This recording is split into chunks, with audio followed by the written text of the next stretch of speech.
Hi, and welcome to Nevaeh's Nightmare. And on this episode, we are going to be interviewing with the one and only Joshua Cutchin. Hi there, how are you?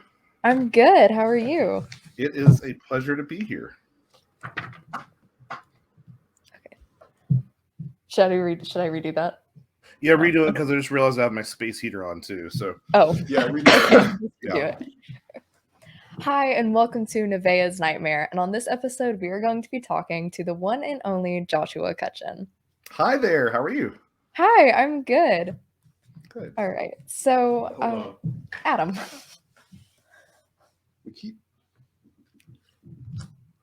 I think it's because you're so far away, you're just pulling it out. Josh, can you talk again? Well, now we have 4-year-olds coming in the house. So now we have 4-year-olds coming in the house, so we might want to wait 5 minutes. Okay. 5 minutes? Okay. Yeah. Sorry, y'all. There's 4-year-olds entering his house. I'm sequestered in the office, but we're probably gonna get some shouting and whatnot any minute now. Okay. Do you want to go ahead and start, Josh? We can go ahead and start. I think we'll probably be negligible. Yeah, let's go ahead and do it. All right, cool. Do I need to do the intro again? Can you see me on there? No. You can see like a little corner of the chair. Yeah, no, you're good. You're good. You're gone now. Yeah, do the intro again. Hi, and welcome to Nevaeh's Nightmare. And on this episode, we are going to be interviewing with the one and only Joshua Cutchin. Hi, I'm so excited to be here. I'm very excited for you to be here. I got tongue-tied. Okay. We'll do it eventually, y'all. We'll get it eventually. I'm not going to do that again. Yeah. So I was listening. Your first 2 books are about food and smells involved with paranormal and mythical creatures and events. So why did you choose to focus on these 2 aspects? There are a couple of reasons. I guess the first one was that I had noticed that in a lot of some of the paranormal literature that's out there, people would mention things every now and then. This has kind of been one of the driving forces behind a lot of what I've written, is people will mention something in passing. Maybe they'll devote a paragraph to it, but they won't really explore it. And I think that if we might explore some of these details, we might find deeper insight into what is going on. If anything, I'm agnostic about a great amount of this stuff. So that's the most superficial reason. The specific reason is that I had always been a fan, to a certain degree, of some of the fairy folklore that you find from Western Europe, which, there are beliefs in subterranean small beings that kidnap children all over the world. But just focusing on Western Europe, there was this commonly held food taboo, which was that if you were taken to fairyland as a captive and you consumed food or drink there, you would be trapped there forever. And I always kept that sort of in my back pocket in case I was abducted by a leprechaun or something, And I was reading J. Robert Alley's Raincoast Sasquatch because I had interest in Bigfoot.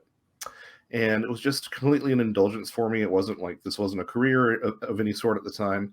And I stumbled upon a part of First Nations lore in Alaska where one of the tribes up there believed that if you were given food by the Bequus, which was sort of their version of Bigfoot, and you accepted it, you would be trapped with the Bequus forever. And I was like, that's really specific. Why is that appearing in tribal folklore in Alaska, while at the same time somebody in Ireland, in the 16th century would have thought the same thing about the fairies? So that sort of led me down a route of finding examples of this food taboo across the entire world.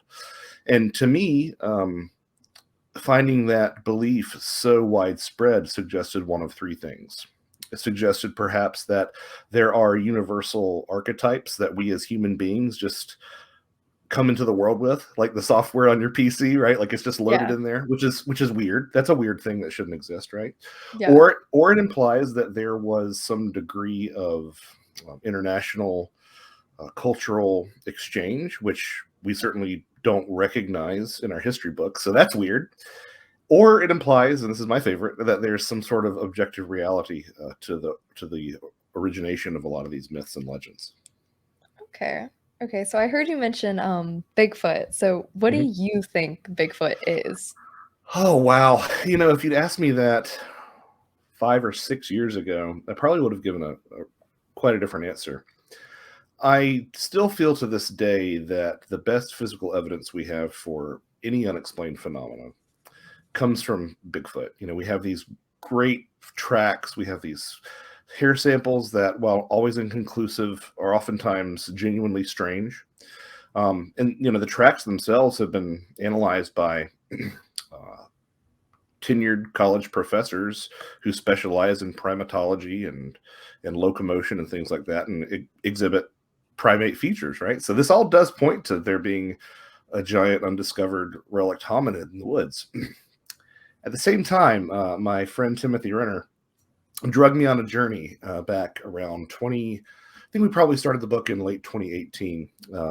And he wanted to examine examples of high strangeness involved with Bigfoot. And high strangeness was a term coined by J. Allen Hynek to refer to to refer to nonsensical things that he was noticing in UFO reports. But you find this sort of nonsense, quite frankly, in Bigfoot reports as well. You'll find trackways that end in the middle of an open field with no evidence of why they would have stopped. No Yeah. evidence of an exit point, things like that. And over the course of working on what became Where the Footprints End, volumes 1 and 2 with Timothy Renner, I started to come around to the idea that there's something else going on. And to this day, I really don't know how to reconcile all this evidence that certainly seems to point to a physical creature, a physical animal.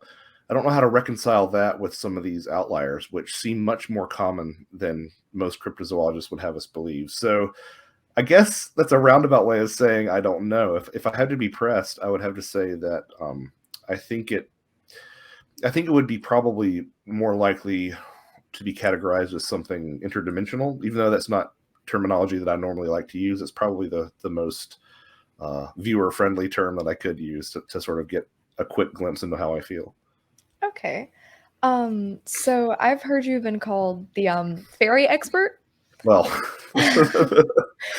yeah. Well, there are people who know their fairy lore much better than I do. Yeah. What I will concede, because I don't take compliments very well, what I will concede is that I probably have looked at the intersection of fairy folklore and the UFO literature more than anybody else at this point. I think that's a safer term that I feel more comfortable with. But yeah. Okay. So does Bigfoot reflect any aspects of fairy lore? Yeah, I mean, so there are certain things that all paranormal phenomena seem to have in common. And these are things like strange lights. If you see it in the haunted house, it's a ghost. If you see it in the sky, it's a Mhm. UFO. If you see it around an ancient stone circle, it might be a fairy, right? But it's the same, put different labels on it because of the context. There are things like stones being thrown, the sound of raps or knocks. If you hear raps or knocks in a house, you might attribute it to a ghost. But if you hear it in the woods, oh, it's a Bigfoot making a wood knock. So there's these broad things that apply to all sorts of different paranormal phenomena that right off the bat link things like Bigfoot to fairies. But then you start getting into some other areas that are really quite specific. Um, so there is this belief among some cryptozoologists that Bigfoot sneak into stables and braid horses' manes. Now, I'm Okay. not going to say one way or the other. I think that a lot of these are examples of people not taking care of their horses and brushing out their manes after they put them up for the night. But that being said, it's become sort of a minor talking point amongst cryptozoologists. And as luck would have it, that same exact occurrence was reported in Europe, centuries ago, of waking up and going out to the stable and finding the horse's manes braided, and they would attribute it to the fairies. So I think a lot of times these are labels that we apply to something that is just genuinely strange, and a lot of the labels that we apply depend on not only the context that I mentioned earlier, but also the culture. If you want to get even a little bit more specific, there are creatures throughout European folklore, generally falling under the umbrella term of wild men, that look very much fairies and often have the similar powers that the fairy folk once did. The best example of this would be the Wadwoes or the Woodwoes of the British Isles, which was tall and hairy and lived in the woods, but had all the other sort of magical properties that people would associate with the fairy folk. Okay.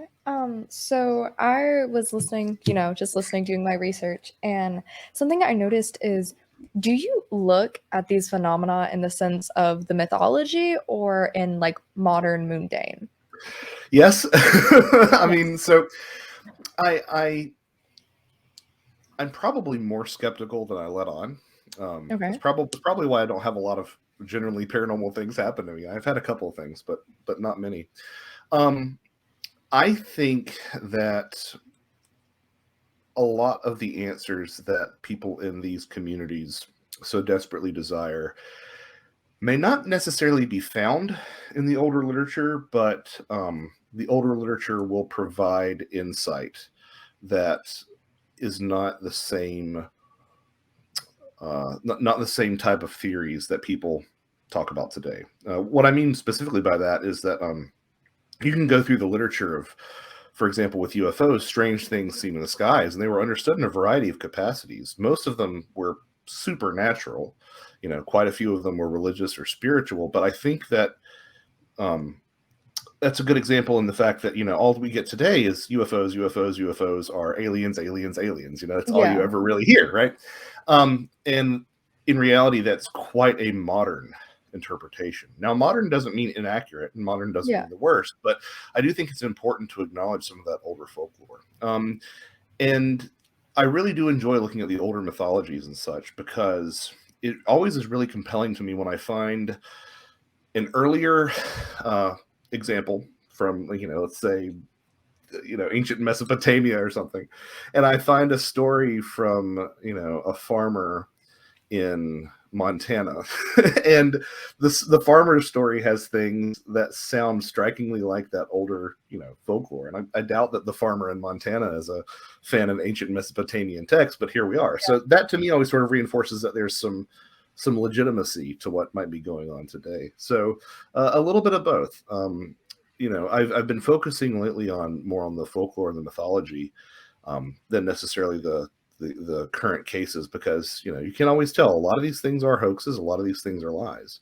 But Yeah. I always settle on the fact that even the lies and hoaxes can tell us a lot about how we perceive of things beyond the human. Okay.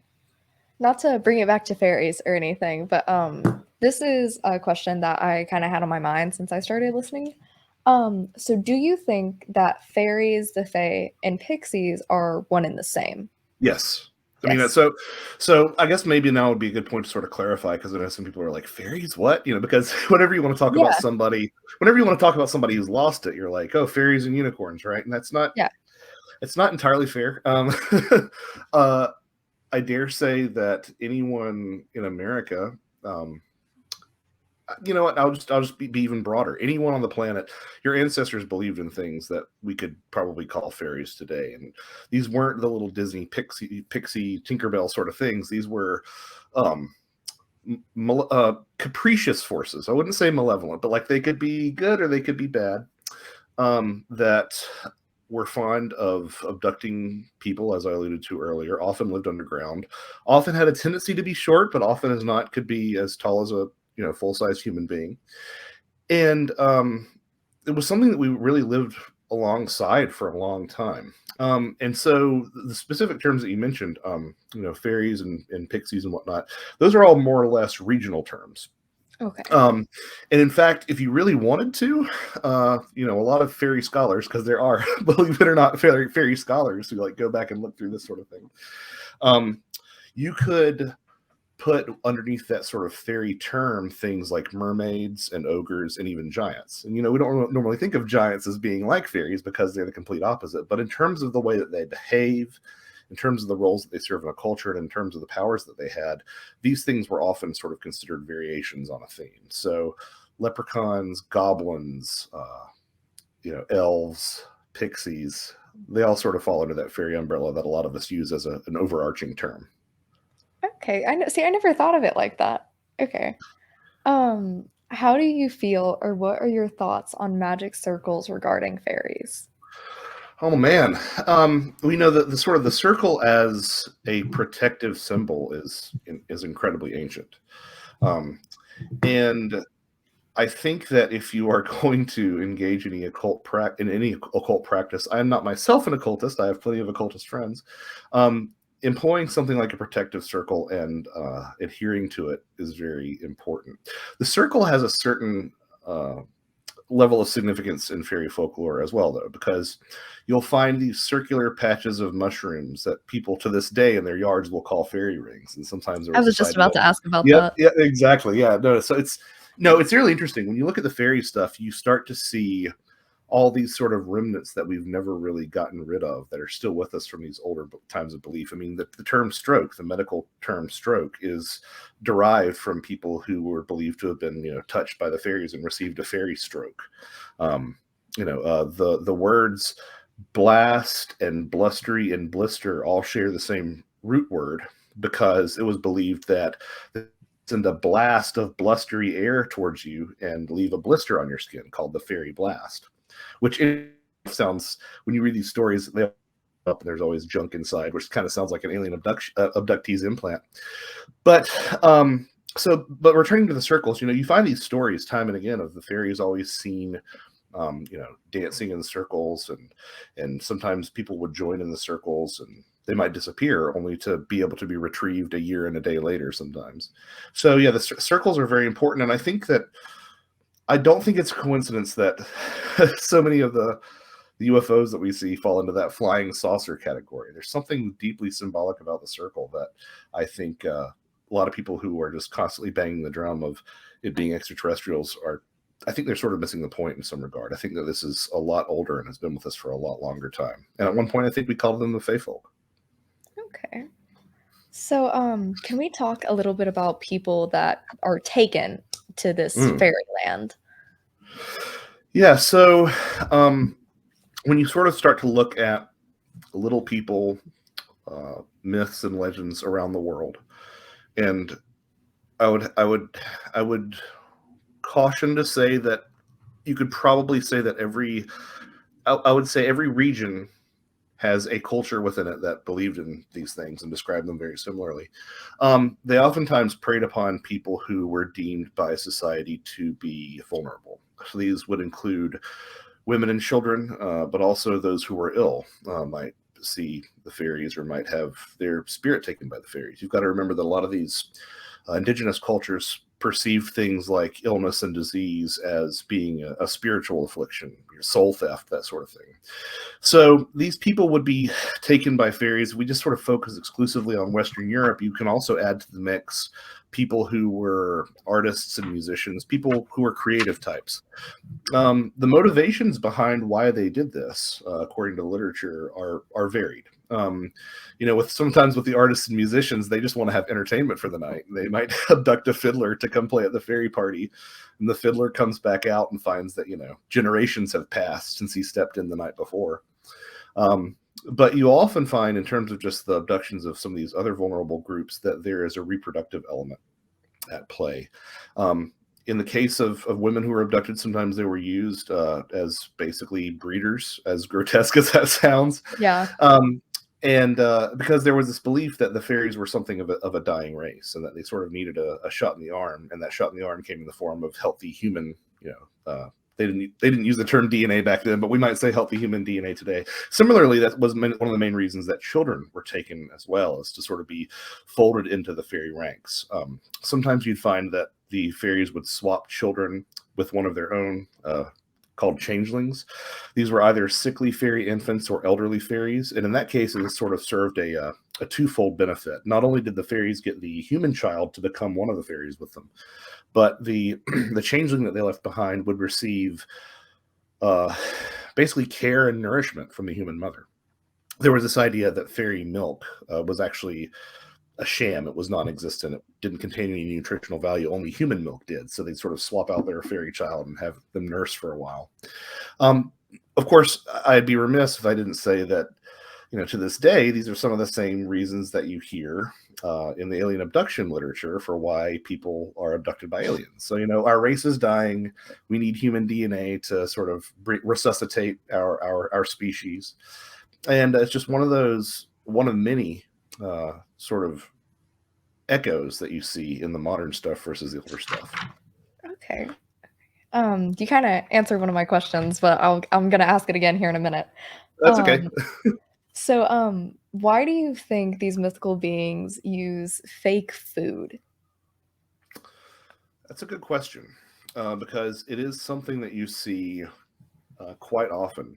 You see in the fairy literature, you'll find that they're given some sort of food and it's been sort of disguised. And we were talking about words that we use that come from fairy lore. I mean, the word glamour or glamorous is part of that too, because the fairy magic was called glamour and it would make it appear to be something quite appealing. Interestingly enough, in that example that I provided from Alaska with their Bigfoot, the bookwus, whenever it would give you the food, it would look like salmon, but it was actually tree bark that they had Yeah. disguised to look like salmon. So exactly why that is I'm not really sure if I have a good answer.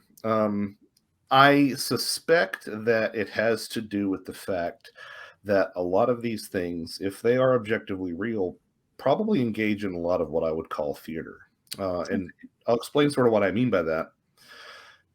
Coming back to the alien abduction stuff, you find these horrific experiments performed on people with like comically large syringes and like saws and like, why are they doing this? Oh, they need Yeah. to harvest your sperm and your DNA. And I'm like, okay, well, I can just go down to CVS and grab a Yeah, like, cotton you don't swab. need all that. Exactly.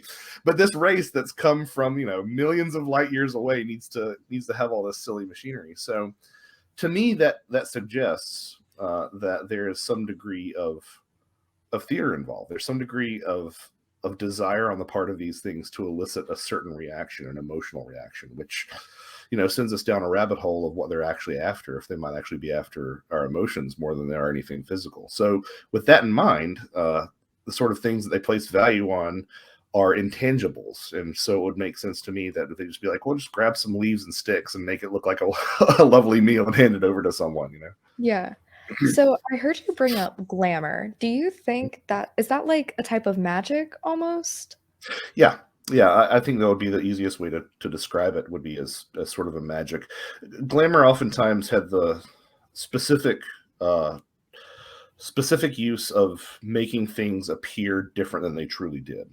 So Okay. you'd find not only the food would be glamorized, I guess would be a word to use it, but the changelings that I referred to earlier, the ones that got swapped out for the human children, would sometimes be glamored themselves as well to appear more human than they actually were.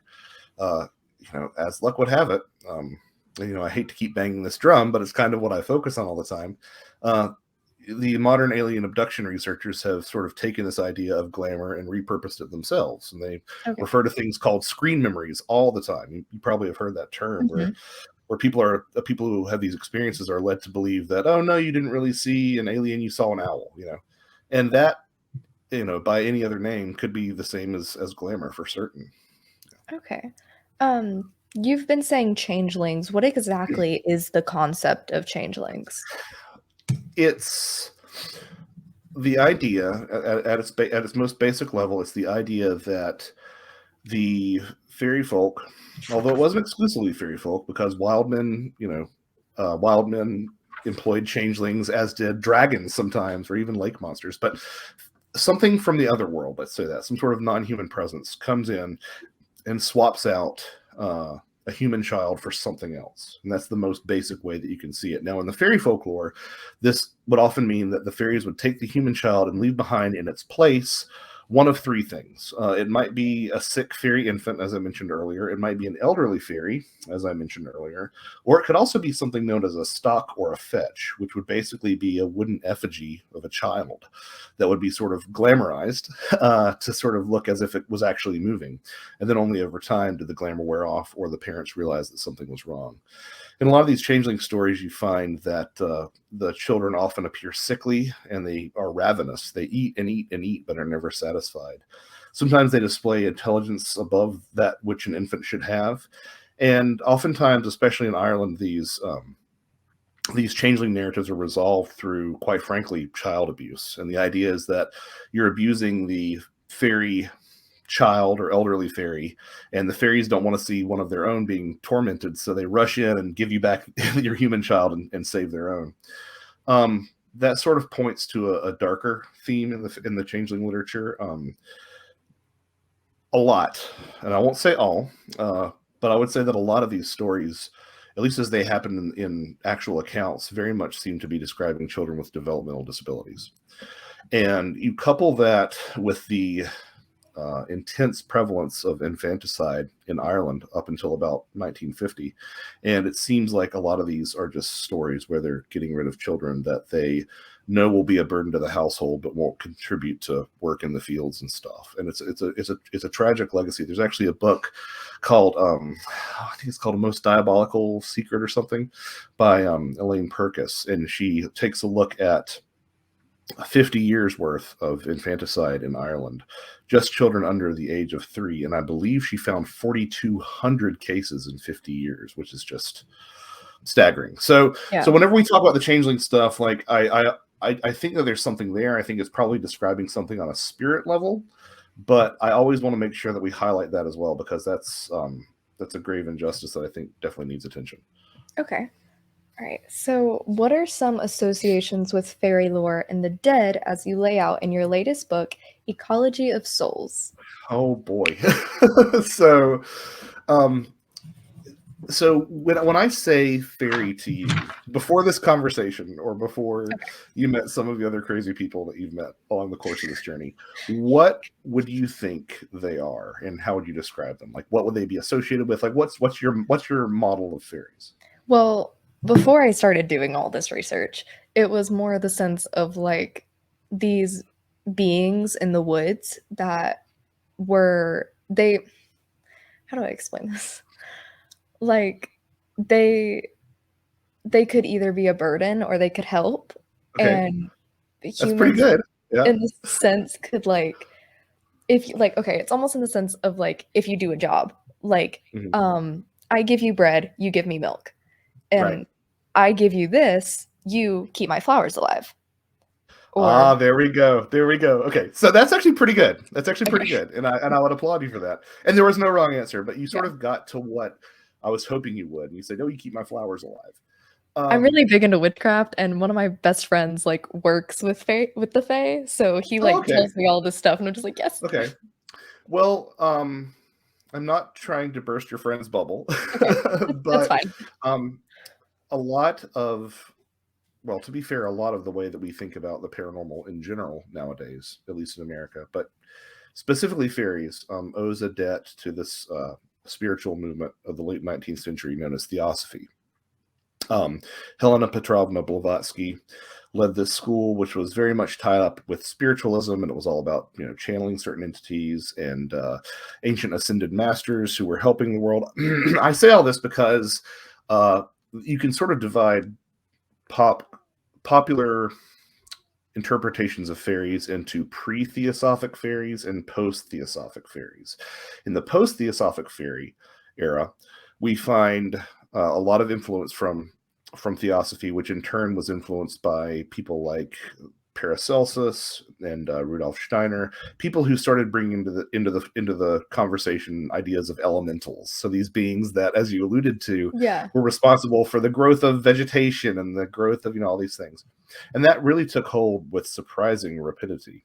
But before that, if you would look back prior to the turn of the 20th century / late 19th century, you would find a lot of connections to fairies and the dead, to the extent that some people really just ended up conflating them, And it's interesting, if you read the older literature, you'll find them sort of make references to, someone dying and being seen among the fairies, or someone literally dying and becoming a fairy, without really saying what fairies were, right? So, but it's interesting that that's the way that people thought of it, and time and again you find this connection to the fairies and the dead.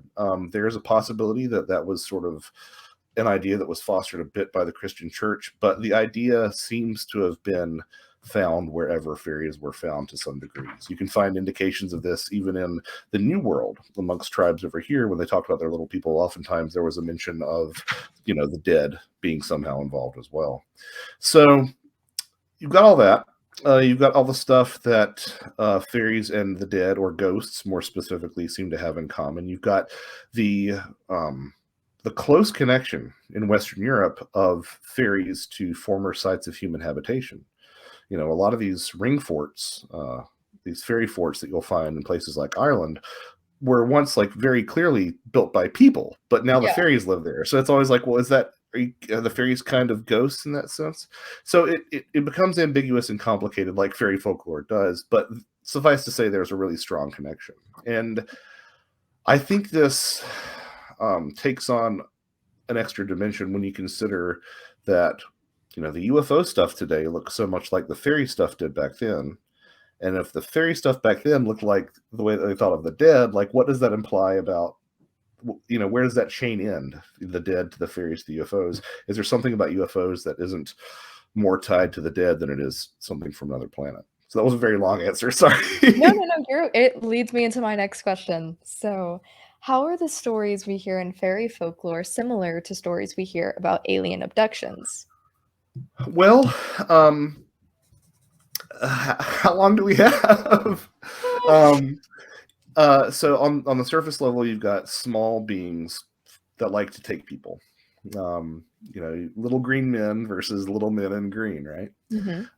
Oftentimes they're supervised by a taller being. In the older literature, this is the king or the queen of fairies. But nowadays, in the UFO literature, especially with stuff regarding gray aliens, there's always sort of a leader gray who has a little bit more autonomy as opposed to the little drone-like worker grays.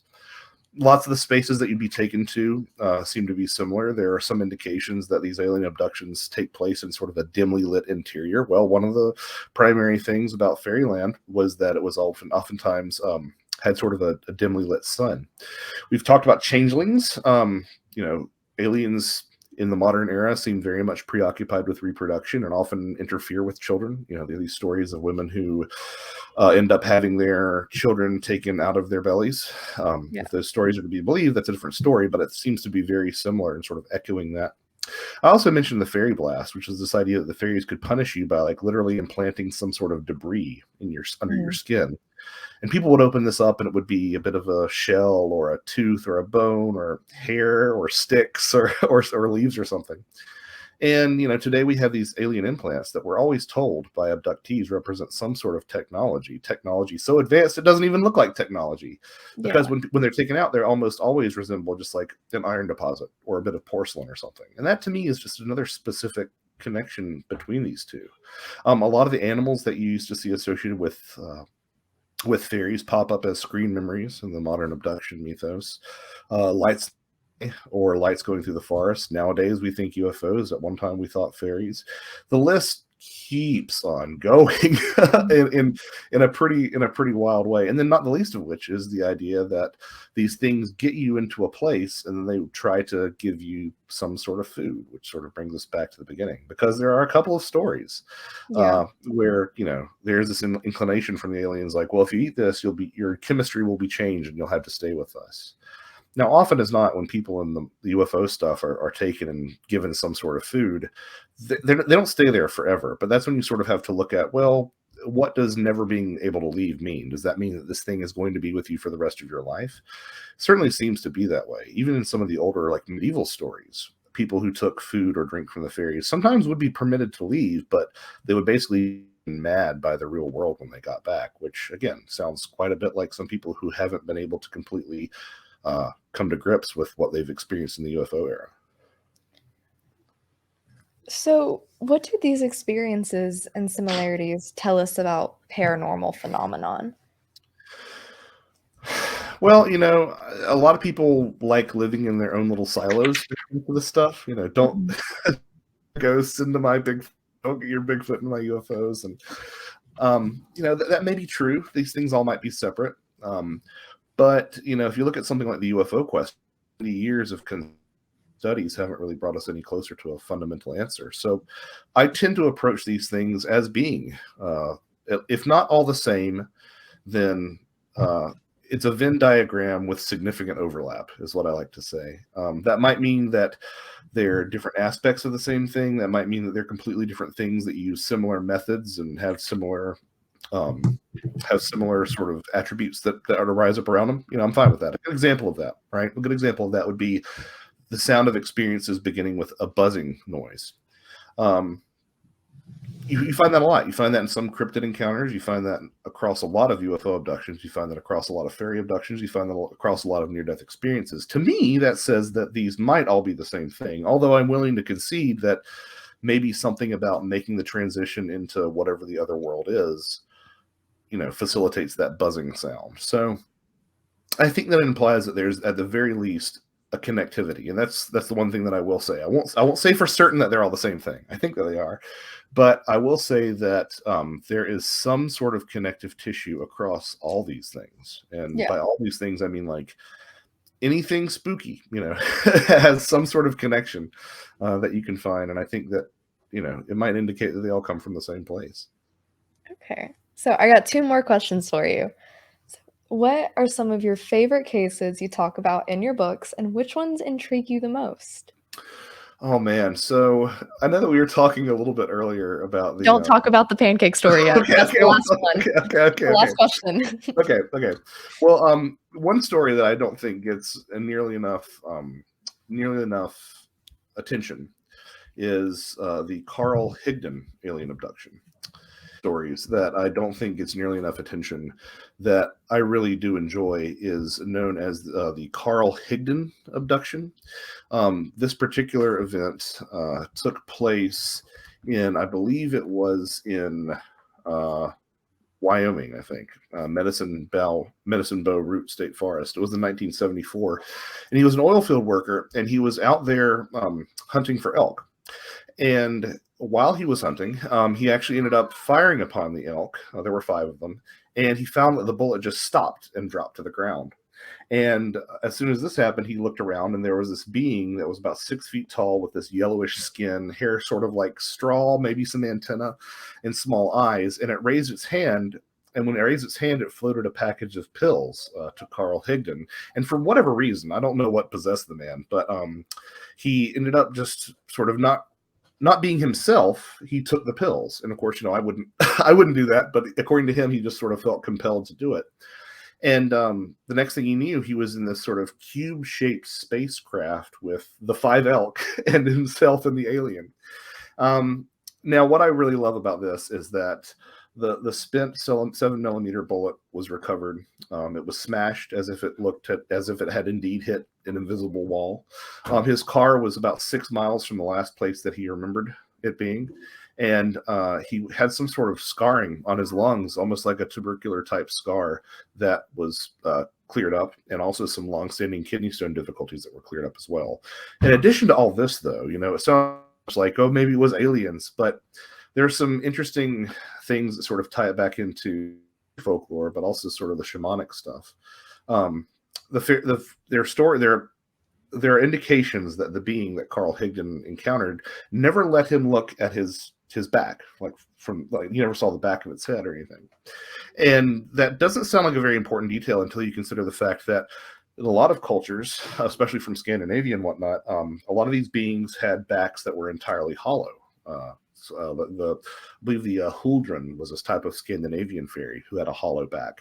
And sometimes that was the only way that you would find out that you were dealing with the fairy, is you happen to catch a glimpse of its back. So the fact that this being never let Higdon see the back of his body seems sort of important. But then also, I didn't discover this until later. This is from Leo Sprinkle's book, is where I found out about it. Higdon underwent hypnotic regression. I don't want to get into the problems with hypnotic regression right now, but assuming that there's some legitimacy to it, he revealed a lot of these details, but he also revealed that after this experience, he found his consciousness separated into 3 different locations. One where he was in bed at home, one where he was watching a deer to the south, and another one where he was watching a pronghorn antelope to the north. Now, why this is important is because, if these phenomena seem to have something to do with what we would have once called shamanic initiation or the practices of medicine men, medicine women. One of the things that these people, one of the roles that they would play in the tribe would be to do things like track game. So it's almost like he has this sort of residual effect that suggests that he's sort of plugged into a much older tradition. Okay. The fact that the being never let them see this back, and then you mentioned the thing about the hollow, that's like really intriguing, and I'm definitely going to research that later. Yeah, it's really interesting. The more you look for that, the more you'll see it. There are some stories from Nepal where people say that the Yeti will never let you see its back because it just, whenever it takes people, it just drops them into a hole on its back to eat them. So it's another one of those things that just seems so widespread and so weirdly specific. Yeah. And it's like, okay, what are they trying to describe here, Yeah. Okay, so one more thing. What is the pancake story? Elaborate. It's probably my favorite story of all time. In 1961, there was a chicken farmer on the outskirts of Eagle River, Wisconsin, by the name of Joe Simonson. And he, by all accounts, was a well-valued member of the community. Like, he used to do odd jobs in addition to being a farmer. He was Santa Claus every Christmas. Like, he wasn't like the crazy recluse on the edge of town. And Simonson was actually finishing his lunch when he ended up hearing what he said sounded like tires on wet pavement. He looks outside, and his first thought is that the roof of his house is coming off, but then he realizes that the color doesn't match, and whatever this is big and chrome. So he goes outside, and he finds this craft, and it's been described in some various ways, but he sees this craft outside that has been described in a couple of different ways, but one of the most frequent descriptions you'll hear is it looks like two bowls put one on top of the other. And as he's standing there, part of it lifts up, but there doesn't seem to be a seam, and it sort of opens like the trunk of the car, and he sees several what he described as dark-skinned Italians inside, and they were wearing sort of these turtleneck outfits, and they were shorter, like not super short, like very short or alien short, but around 5 feet tall, and one of them holds this jug up, and it's like this gorgeous jug. Simonton said it was like the most beautiful thing that he had seen.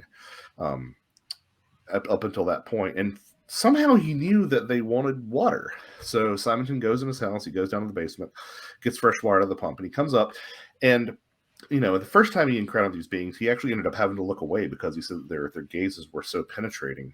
But as he's leaning up against the craft to hand this jug back up to the being, because it's full of water now, he chances a look inside again, and he sees that one of them is doing something at what he called was sort of like a flameless griddle sort of apparatus, because the entire interior of the craft looks like black wrought iron, including this griddle, and there's some panels and stuff like that. But they're cooking something, and Simonton puts his hand to his mouth, maybe trying to start a conversation or ask what they have, and the being gives him several, supposedly 3 or 4. I've heard more in the past and from some other people, so it's kind of a little bit vague at this point exactly how many he received, but these sort of like little cookie pancake things, which sort of look like they're sort of latticed, and they have like big holes in the middle of them, and he doesn't try any of them. After about 5 minutes, this whole thing took about 5 minutes, the UFO closes and the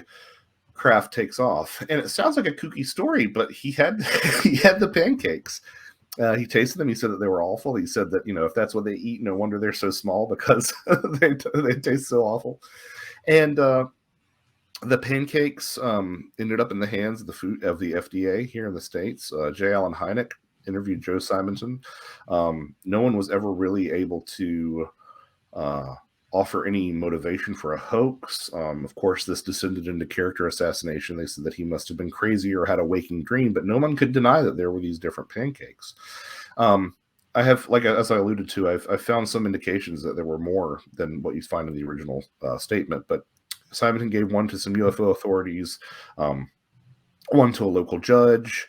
I believe he kept one. Anyway, the analysis performed on the pancakes themselves didn't reveal anything especially anomalous. There was, barley, flour, just some grease. It was just very terrestrial, but there was the noticeable absence of salt. And this is when ufologist Jacques Vallée comes along in his book Passport to Magonia and says, what's interesting about that lack of salt, which, is required in every baking recipe, right? Is that the fairy folk had an aversion to salt. And sometimes they were, said to eat no salt, but drink pure water. And it's like, well, that sounds an awful lot like that case. I found out later that there are some islands off the coast of Germany that believe that there is a race of dwarves. And the dwarves, one of the many things that they would do is they would visit farmers who are working in the fields and provide them with pancakes and fresh water to drink. So I was like, that's really, again, it's super specific. Yeah. And it's that specificity, because I don't think Joe Simonton knew about, Germanic folklore from the Friesland Islands. Like, it's so specific. So I don't know exactly what it means, but it's one of those stories that is incredibly absurd, but actually when you look at it, has a lot better chain of evidence than you do in a lot of these more celebrated cases. Yeah. Okay, well, thank you so much for joining me today. Where can people find you, and where can they find your books? Well, it's been an absolute pleasure. You can find me at joshuacutchin.com, JOSHUACUTCHIN.com. No S, just like a cut on your chin, spelled the same way. And my books can be purchased from Amazon, or with some of them you can also contact me directly and I can mail them to you signed as well, and I offer a discount for people who buy the complete set or just the 2 volumes of my newest book, Ecology of Souls. So reach out to me there and we'll get something set up. All right, thank you so much. Thank you so much. You're welcome. Thank you so much for joining me on Nevaeh's Nightmare. Make sure you like, comment, subscribe, and let me know your thoughts on any of these. And if you have any questions, feel free to ask in the comments below.